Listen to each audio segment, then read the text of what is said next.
चलिए आज हम सभी पढ़ेंगे क्लास 10 का फर्स्ट चैप्टर है वास्तविक संख्या। कौन सा चैप्टर है? वास्तविक संख्या। ठीक, हम लिख देते हैं वास्तविक संख्या। चैप्टर 1 है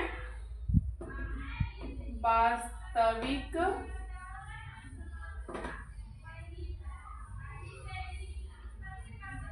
संख्या। ठीक है, वास्तविक संख्या में ऐसे आपको पढ़ना पड़ेगा पूर्ण संख्या, परिमेय संख्या, प्राकृत संख्या, बहुत सारे।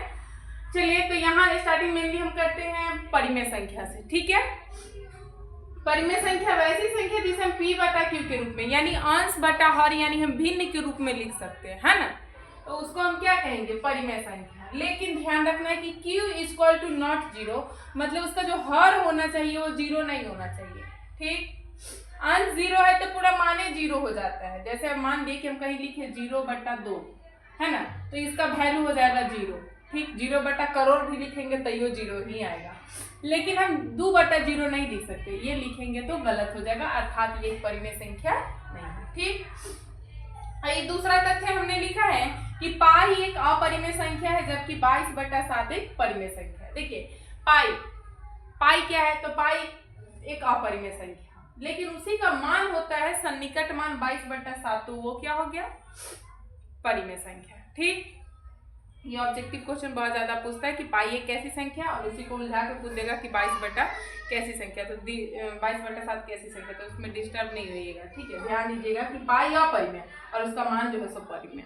ठीक, अगला है दो सहअभाज्य संख्याओं का मौसा एक होता है। सह का मतलब होता है साथ। जैसे मान लीजिए कि हम 2 का अभाज्य कोई भी लगातार लेते हैं, जैसे मान लीजिए 2 और 3 अभाज्य संख्या है, 2 और 3 का हम मौसा निकालेंगे, क्या आएगा? 1 आएगा। मतलब 2 को लगातार अगर अभाज्य संख्याओं का हम मौसा निकालना है तो मौसा हमेशा कितना आएगा?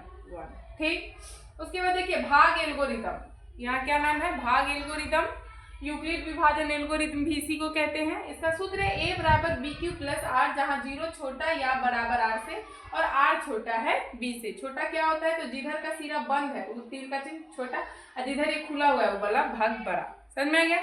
तो देखिए इसको हम ऐसे बच्चा में हम लोग को पढ़ाया जाता था, भाज्य बराबर भाजक गुने भागफल प्लस शेषफल। सूत्र वही है ना, बस यहाँ पर क्या है? इंग्लिश में है इसलिए। ठीक, आगे है ये पहली संख्या गुने दूसरी संख्या बराबर मौसा गुने लसा, मतलब दो संख्याओं का गुणनफल बराबर कितना होता है? मौसा गुने लसा। ठीक, इसी एक फॉर्मूले से ये 4 फॉर्मूले हमने बनाए हैं। ठीक, ताकि आपको याद करने में आसानी हो। ऐसे आप एक को बस याद कर लिए, बाद बाकी ये सबको समझ लीजिए कि गुना में है तो भाग में चला जाएगा दूसरी तरफ, और इधर भी अगर एक का मान पूछ रहा है तो दूसरा ही दोनों के भाग में चला जाएगा। समझ में आया कि नहीं आया? तो अब इस तरह से इतना फॉर्मूला कंप्लीट कर लीजिएगा तो आपका वास्तविक संख्या का चैप्टर आसानी से कंप्लीट हो जाएगा। ठीक है।